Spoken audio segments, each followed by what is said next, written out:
There have been many movies that I've seen, and by the time the credits have rolled, I'm left wondering, what did I watch? The new film, Honey Don't Star Margaret Qualley, left me feeling that way. I'm still not sure how I feel about it, so I'm going to work it out in this review.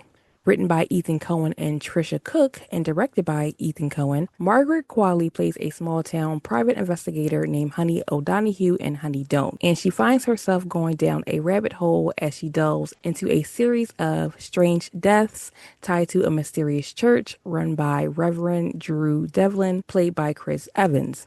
Aubrey Plaza and Charlie Day also star in Honey Don't as MG and Marty, who work in the police department, Lara Abova as a mysterious French woman named Cher, and Talia Ryder as Honey's niece Corinne. Moving forward, this is going to be a spoiler-free review of Honey Don't, but we can talk spoilers in the comments if you have something you really want to vent about. My main issue with Honey Don't is I didn't know where to place this movie genre-wise. I know films can have many elements in its makeup, but I didn't know if I was watching a dark comedy, a mystery, or a drama.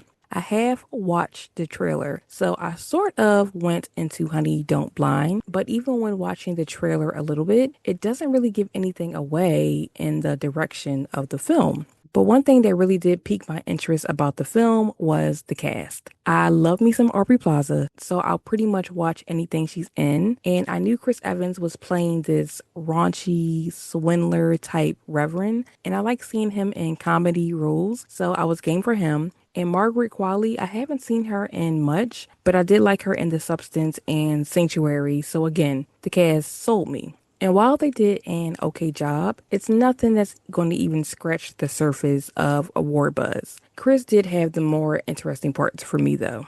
You can kind of think of Honey Don't as a modern film noir because much of the dialogue leans into that cadence. And it made me think of those Whose Line Is It Anyway bits, but less funny. There were also moments of violence in the movie that were unexpected and rather graphic, and a few sex scenes that I didn't think moved the plot along at all. Now, don't get me wrong, I'm not one of those people who don't want sex scenes in movies.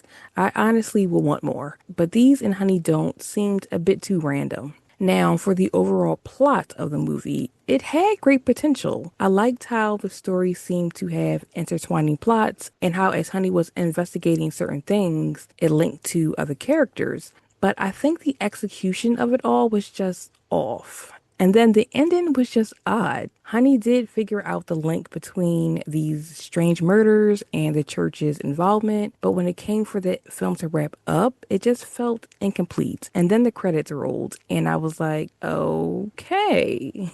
So am I mad that I saw this in theaters? A little bit. I could have definitely waited and streamed Honey Don't from home, but I feel like if I did that, I certainly would have not paid attention and would have been scrolling on my phone. Now, would a rewatch change my feelings about this movie? Not sure, but I would put it on again as background noise just to hear Chris Evans give a sermon about macaroni and laugh. Honey Don't is now playing in theaters.